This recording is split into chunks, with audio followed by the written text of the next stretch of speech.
हम लोग आगे थोड़ा सा कठिन जरूर लिया है, तो हम लोग क्या कर सकते हैं, पहले ये ए है और ये बी एक्सप्रेशन है, मींस ये ए और बी एक्सप्रेशन दिए गए हैं, तो पहले इनको हम माइनस कर लें तो शायद हमारा रिजल्ट आ जाए,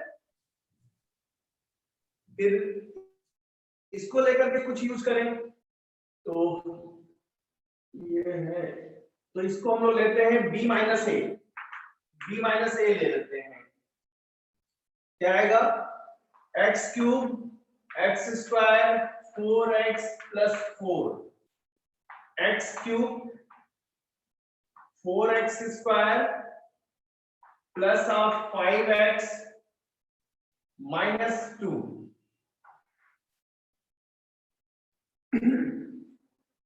तो इनको माइनस कर दीजिए, a माइनस बी या b माइनस ए, कोई फर्क नहीं पड़ेगा, तो ये माइनस हो गया, ये प्लस कर दिया, ये माइनस किया, ये प्लस हो गया, ये कैंसिल हो गया, ये वैल्यू हो गया 3x square minus of 9x plus of 6।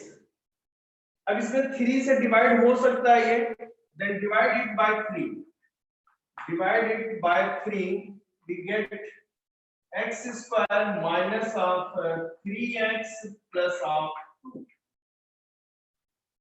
ये तो फर्स्ट a और b एक्सप्रेशन से आ गया, अब फिर हम दूसरे को यूज करें, क्या वहां से हमें रिजल्ट मिल रहा है क्या, कि ये पावर 4 में है और ये पावर 3 में दिए हुए हैं, तो हम लोग किसी एक में, जैसे इसमें x का मल्टीप्लाई कर लें देन इसको सब्ट्रैक्ट करें, या इसमें x का मल्टीप्लाई कर लें देन सब्ट्रैक्ट करें, किसी एक में तो x का मल्टीप्लाई हमें करना पड़ेगा, तो ये आपने नोट कर लिया, जल्दी से नोट करिए, फिर आगे स्टेप्स पढ़ें।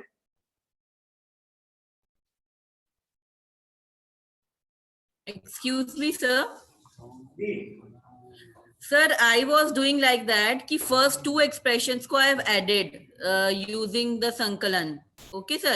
So add करने के बाद मेरे पास क्यूबिक एक्सप्रेशन आ गया, अब क्यूबिक में मैंने उसको 2 से मल्टीप्लाई कर दिया ताकि ये जो लास्ट टर्म है this will be eliminated. Okay ठीक है, is it correct sir? Yes yes why not. लेकिन देखिए, तो आप संकलन या व्याकरण यूज कर रहे हो ना, वहां पे एक थोड़ा सा ध्यान देना है कि या तो फर्स्ट कैंसिल हो जाए या लास्ट कैंसिल हो जाए, इसको ध्यान देंगे तो हमारा कैलकुलेशन और आसान होगा। यस, सो इसमें सर +2 आ जाएगा, तो मैंने उसको पॉलिनोमियल को है मल्टीप्लाइड बाय 2, तो क्योंकि लास्ट में यहाँ -4 है ना थर्ड में, तो so that the last term will get eliminated. बिल्कुल बिल्कुल कर सकते हैं, लेकिन हम मेरी प्रैक्टिस में क्या है कि हम क्या चाहते हैं, क्वेश्चन थोड़ा सा रिव्यू हो जाए, तो या तो फर्स्ट कैंसिल हो जाए या लास्ट कैंसिल हो जाए, जहां पे हमारा वैदिक गणित का कोई सूत्र कहता है कि आद्यम अंतिम लगा रहे हैं हम लोग, तो वहां पे यूज करने के लिए हम बार बार करते हैं, बाकी और ऐसा कुछ रिस्ट्रिक्शन नहीं है, हम इसको प्लस कर सकते हैं, देन इसके साथ ज्वाइन करा करके किसी तरह से सब्ट्रैक्शन या एडिशन के थ्रू हम लोग आगे बढ़ सकते हैं, ठीक है? Yes sir, my point was this कि उसमें जो लास्ट टर्म है ना सर, जब हम लास्ट में ऑपरेट करेंगे तो last 2 terms will get eliminated, only my point was this. नहीं नहीं हो सकता है, अच्छा है, कोई दिक्कत नहीं, ठीक है? Okay sir, okay. तो ये हम लोगों ने फर्स्ट स्टेप वर्किंग की है कि ए एक्सप्रेशन और बी एक्सप्रेशन को ऑपरेट किया है और हायर डिग्री को एलिमिनेट किया है, देन आगे वर्किंग करते हैं, इसको आप नोट कर लीजिए, ये जो रिजल्ट आया है फाइनली, देन अगर ए में x का मल्टीप्लाई कर दे तो x की पावर 4 हो जाएगा, ये 4 है तो c माइनस कर दे, x a माइनस c करते हैं, देन क्या होगा, x की power 4 4x cube plus 5x square minus 2x, और c expression is 4x cube 3x cube plus of 6x minus of 4, ये आपके पास है, तो ये सब्ट्रैक्ट करेंगे तो ये साइन चेंज होगा, दिस वन इज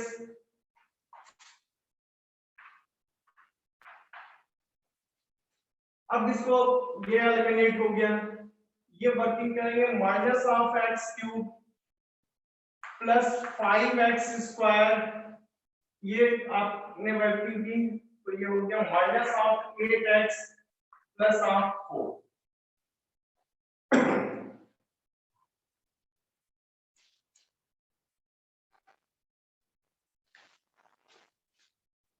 ये एक्सप्रेशंस आने के बाद इसको 1 से चाहे तो हम लोग डिवाइड भी कर सकते हैं, डिवाइडेड बाय 1 माइनस 1। तो ये एक्सप्रेशन होगा x cube plus 5x square minus of 8x plus of 4। इस एक्सप्रेशन को हमने d नाम दे दिया, कुछ नाम d दे दिया है इसका। अब देखिए, अब इनको किसी एक के साथ एलिमिनेट कर लें, चाहे b को यूज कर लें इसके साथ, ये और ये नंबर एक साथ यूज कर सकते हैं, तो b प्लस d कर दें, b plus d is equal to, ये d दिया हुआ है इसके साथ b को प्लस करते हैं, x cube minus of x square minus of 4x plus of 4।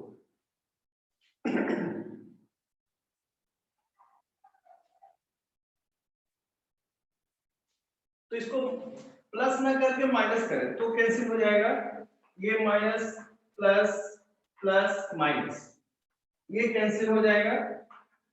This one is 6x square minus of 4x,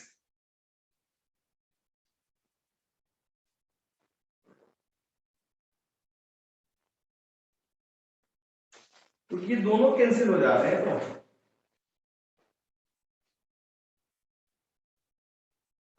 कुछ गलत हो रहा है, 6x स्क्वायर -1 कॉमन लिया है तो चेंज हुई। हाँ एक मिनट, ये -1 से डिवाइड किया तो ये प्लस हो गया, ये माइनस का होगा, this one is positive and this one is negative. Okay, यही चाहिए। अब ये आप इसको लेकर के देखिए, तो ये आ गया माइनस का 4x square plus of 12x minus of 8। Clear? Then इसको -4 से डिवाइड कर दीजिए, divided it by minus of 4, we get x square minus of 3x plus of 2, x square minus 3x plus 2। Clear?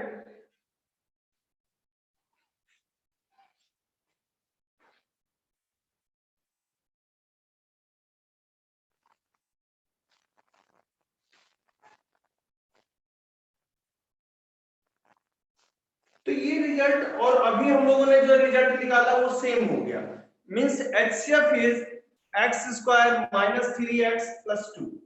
ये आपका HCF मिल गया। HCF आपका निकल गया x square minus 3x plus 2।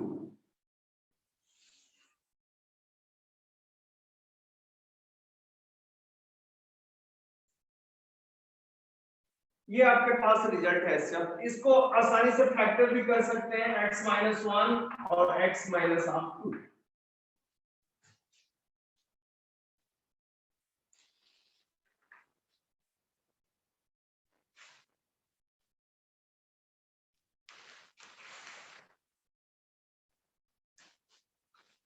Then हम लोग बात करते हैं QA।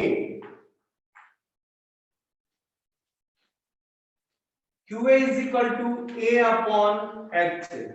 This one is equal to x cube minus of 4x square plus of 5x minus 2 divided by x minus 1 x minus 2। इससे डिवाइड होना है। तो ये फैक्टर आप कितने आसानी से कर सकते हो, इस पे आपकी वर्किंग डिपेंड करती है। आप डिवीजन कितने आसानी से कर सकते हो, आपको कितनी स्पीड से आता है, सिंथेसिस डिवीजन आप यूज कर पाते हो क्या, तो ये वर्किंग होनी चाहिए। और है तो हम आपको सॉल्व कर देते हैं। Sir, x minus 1, x minus 2 into x minus 1 is coming for the numerator. X minus 1 देखिए whole multiplied by x minus 2.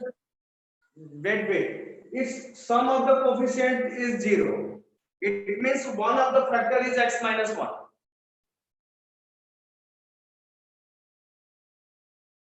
ठीक है, तो x minus 1 हो जाएगा, देन अदर्स फैक्टर्स के लिए भी वर्किंग कर सकते हैं। अदर्स फैक्टर्स का क्या मिलेगा, ऐसे फैक्टर हम लोग थोड़ा सा प्रैक्टिस में ले लोगे तो बहुत आसान हो जाएगा। Divided by x minus 1 into x minus half 2, इसको क्यूब लाना है तो यहाँ पे क्या मल्टीप्लाई होगा, x स्क्वायर से, तो ये हो गया x cube minus x square, तो यहाँ पे 3 चाहिए तो 3x स्क्वायर प्लस का 3x हो गया, प्लस का 3x, जबकि हमें 5 चाहिए तो यहाँ पे 2 से मल्टीप्लाई होगा, तो आपका रिजल्ट आ गया x minus 1 x square minus half 3x plus half 2 divided by x minus 1 x minus half 2, तो ये कैंसिल हो गया,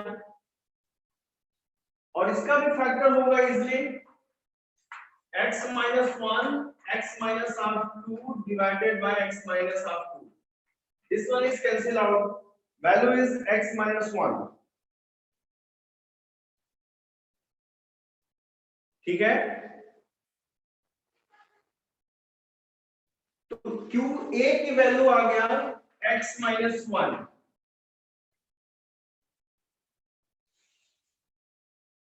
देन QB निकालेंगे,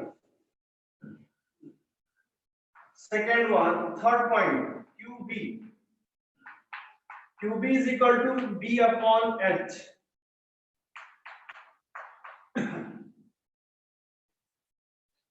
Its value is x cube minus x square minus half 4x plus half 4 divided by x minus 1 x minus half 2. इससे common ले सकते हैं, x square common लेते हैं, x minus 1 minus 4 लेते हैं, x minus 1 divided by x minus 1 x minus half 2. Then its value is x minus 1 x minus 2 and x plus half 2 x minus 1 x minus half 2, ये cancel हो गया x plus 2.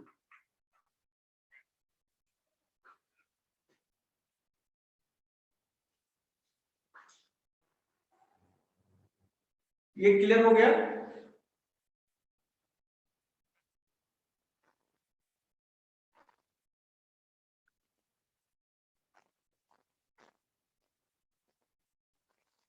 Yes, sir.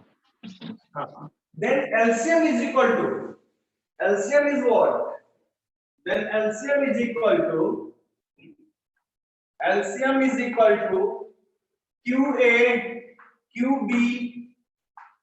QA into QB multiply by H, ये आपका है।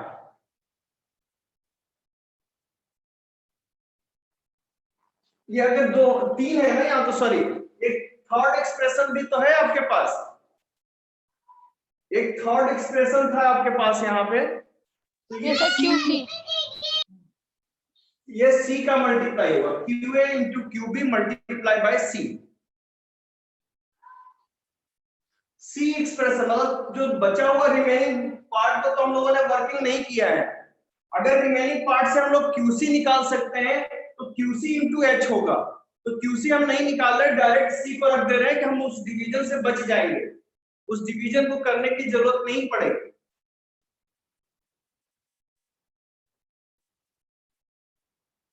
तो केवल QA और QB निकालना है और उसको C के साथ मल्टीप्लाई कर लेना है, वो फैक्टर में बना रहेगा। तो इस रिजल्ट को वैल्यू होगी x minus 1 x plus half 2 और C की वैल्यू कुछ इस तरह से x की पावर 4 समथिंग कुछ दिया गया है, तो ये आपका एलसीएम होगा तीनों एक्सप्रेशंस के लिए, QA QB और ये निकालना है।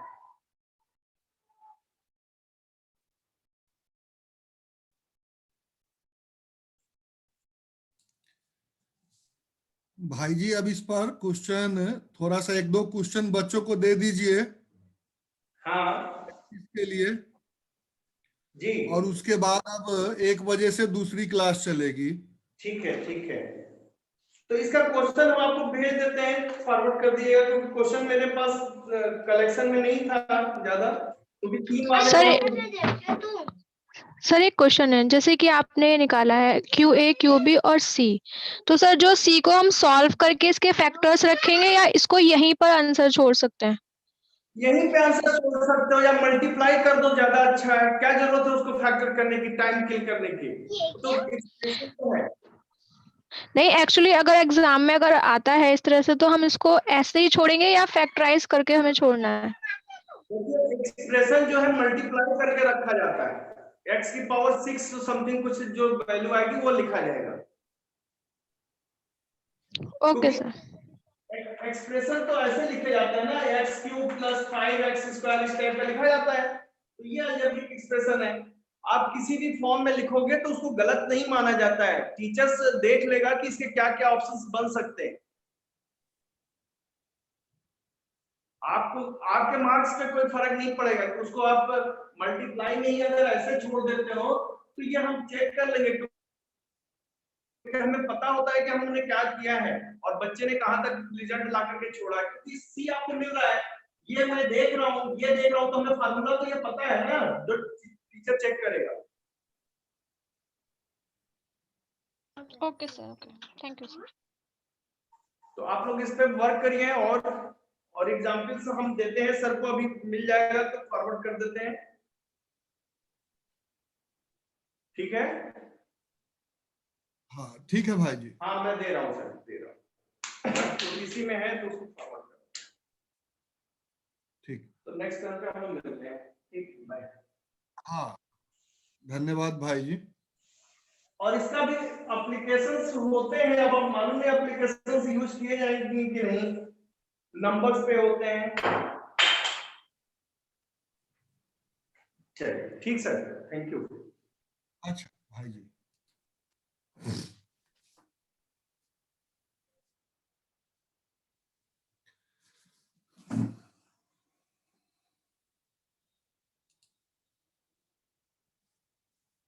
चलिए अब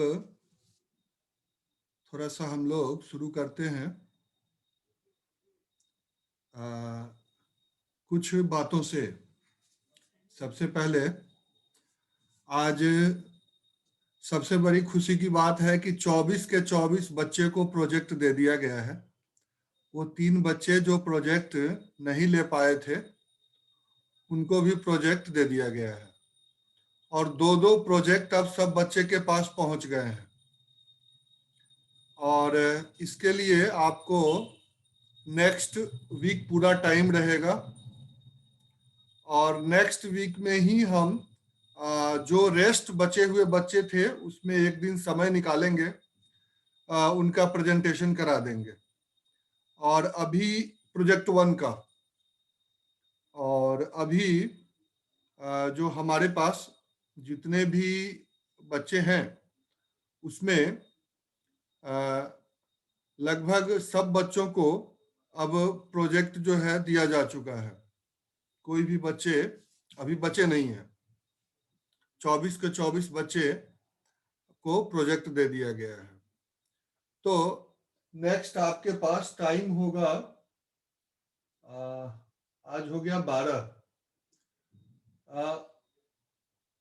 20 तारीख तक आपके पास समय होगा, और 20 फरवरी के बाद से जो भी वर्किंग उसमें होगा उसमें हम 1 हफ्ते बाद फिर प्रोजेक्ट की जो है सो सेकंड प्रोजेक्ट की प्रेजेंटेशन रखेंगे। तो नेक्स्ट वीक पूरा आपको समय है सेकंड प्रोजेक्ट बनाने के लिए। और हम लोगों का काम अभी जो चल रहा था वो कॉम्प्लेक्स नंबर के ऊपर चल रहा था।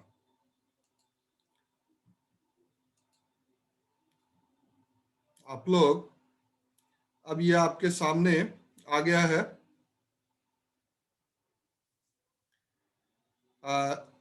जैसा एक बार हम 2-4 मिनट के अंदर इसको रिवाइज कर देते हैं कि क्या क्या हमने किया था।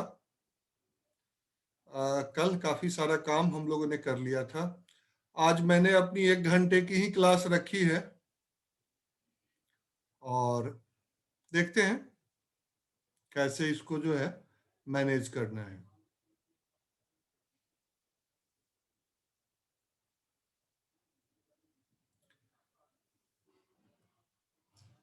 कल हम लोग कॉम्प्लेक्स नंबर की चर्चा कर रहे थे और कॉम्प्लेक्स नंबर पर चर्चा करते हुए ये बताया था कि कॉम्प्लेक्स नंबर का निर्माण होता कैसे है।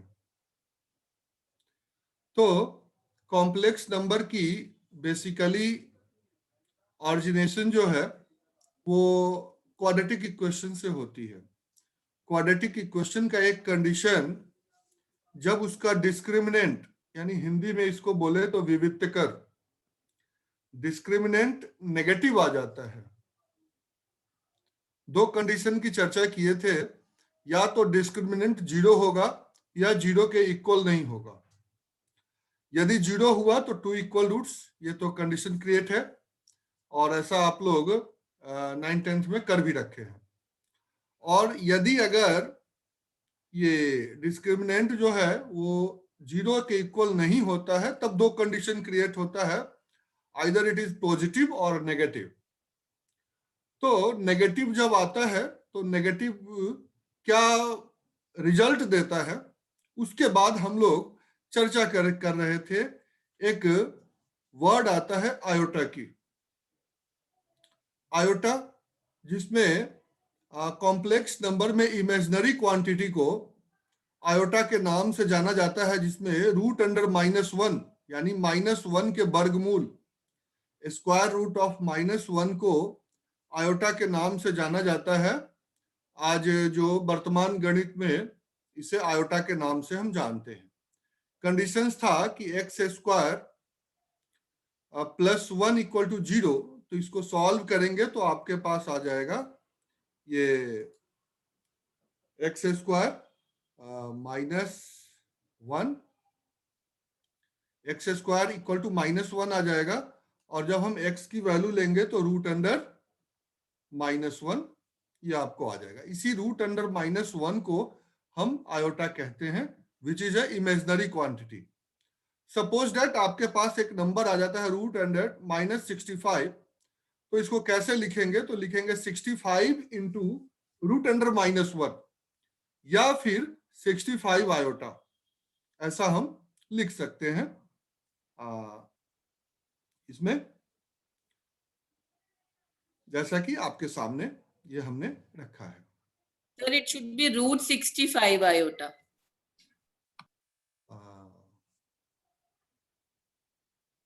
हाँ, √65 आयोटा। Okay okay.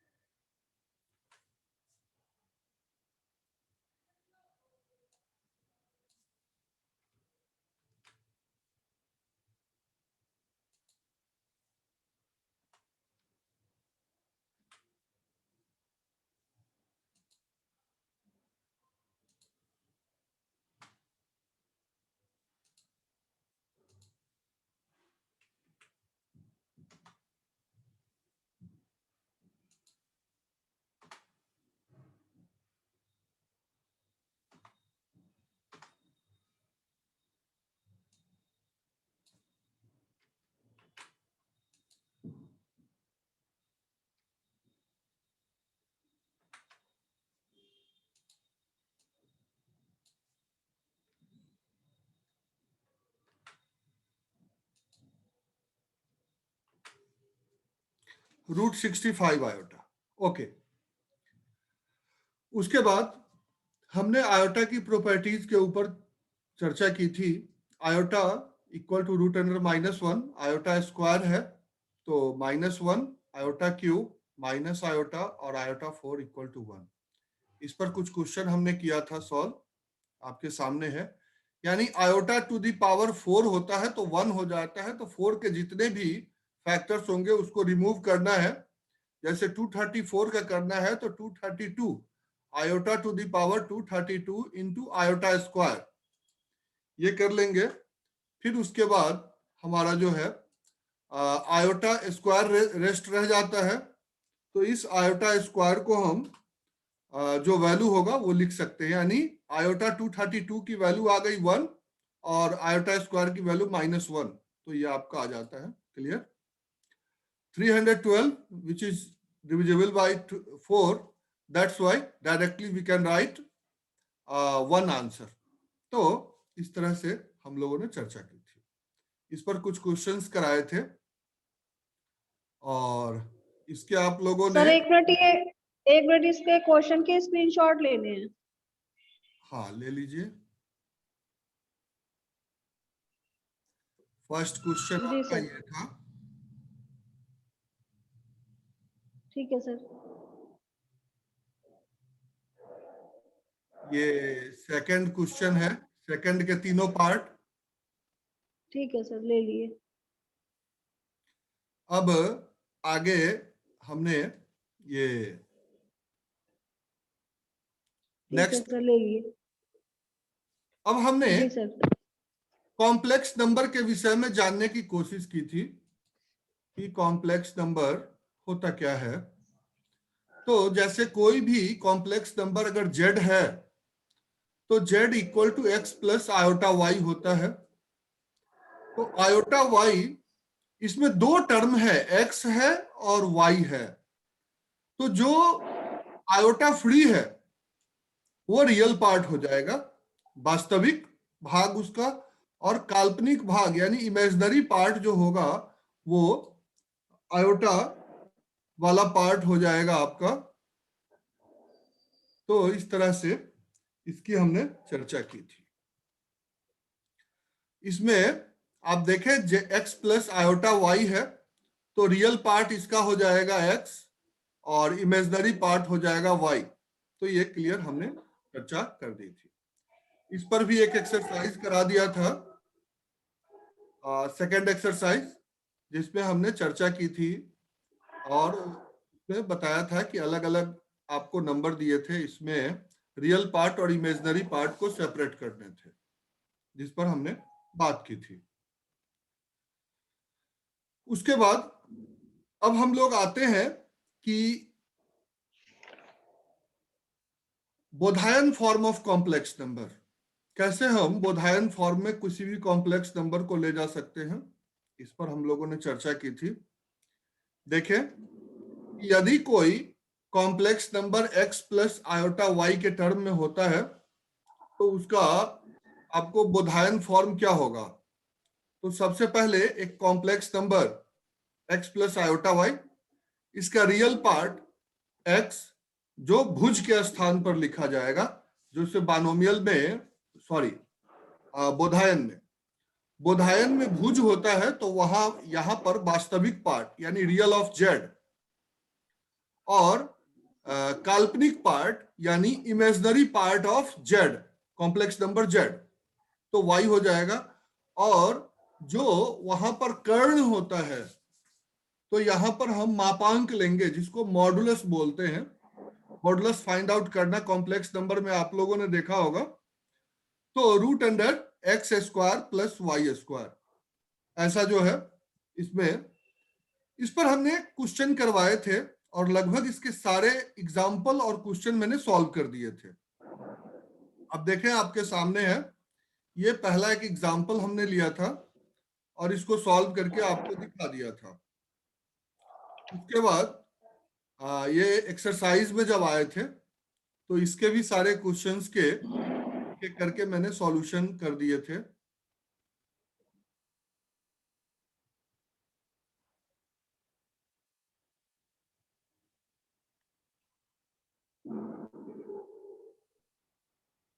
ठीक है, तो यहां तक हम लोगों ने काम किया था।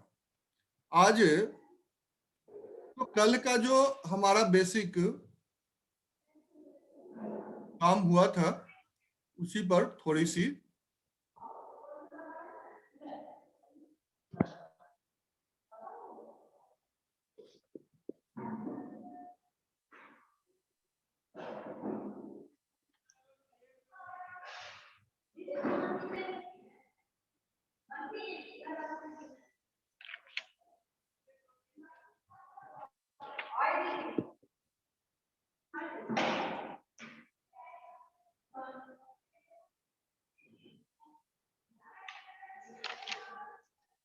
आज की अब काम को हम लोग स्टार्ट करते हैं।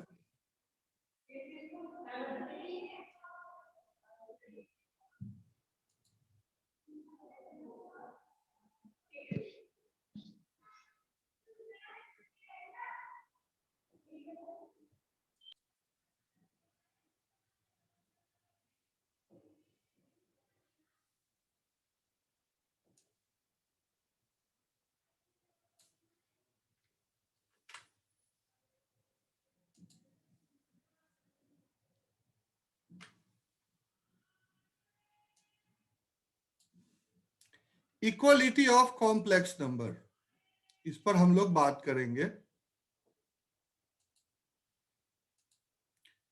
कि कोई दो कॉम्प्लेक्स नंबर इक्वल कैसे होगा, इस पर हम लोग चर्चा करेंगे।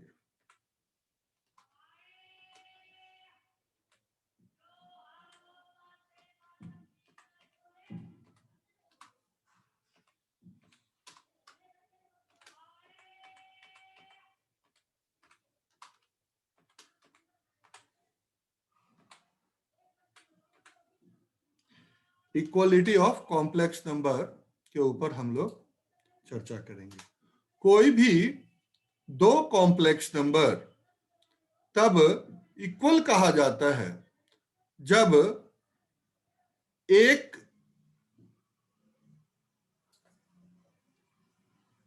कॉम्प्लेक्स नंबर का रियल पार्ट दूसरे कॉम्प्लेक्स के रियल पार्ट के इक्वल होता है।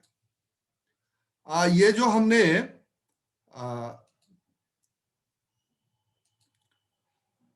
इसको हिंदी और इंग्लिश दोनों में मैंने तैयार कर रखे हैं और दोनों अलग अलग है, तो हम स्टार्ट करते हैं कि हिंदी में ही इसको थोड़ा सा बताया जाए।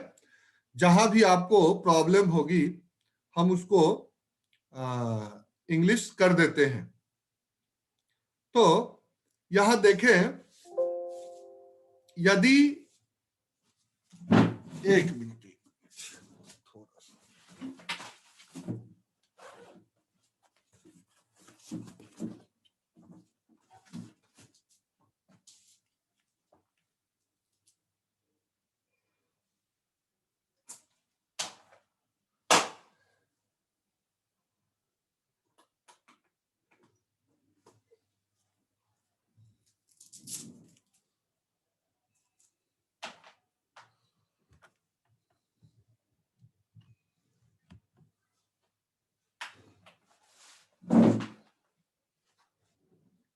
हाँ, तो real part of complex number Z1 और Z2, दो कॉम्प्लेक्स नंबर यदि आपके पास है तो real part of Z1 real part of Z2 के बराबर होता है और complex part of Z1 is equal to complex part of Z2। यही जो है हमारा बेसिक इसमें टूल है। इसको अगर हम मैथमेटिकली चेक करें तो इस प्रकार से हम लिख सकते हैं।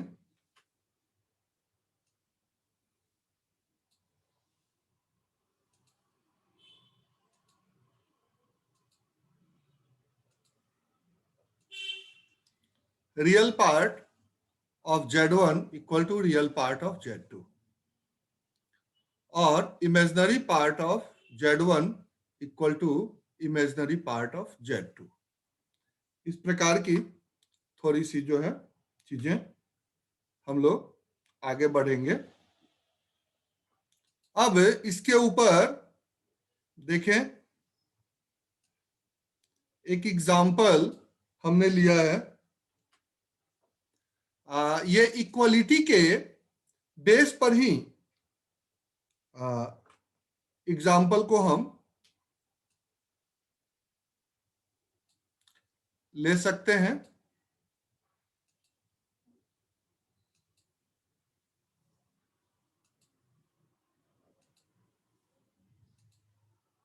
ये है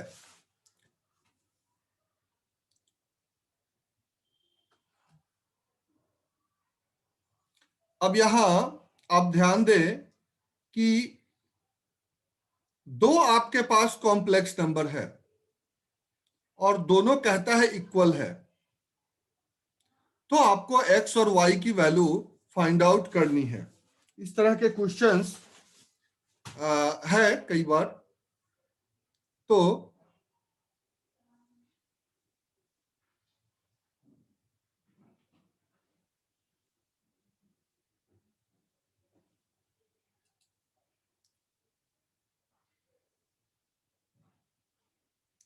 इसको आप फाइंड आउट कर सकते हैं।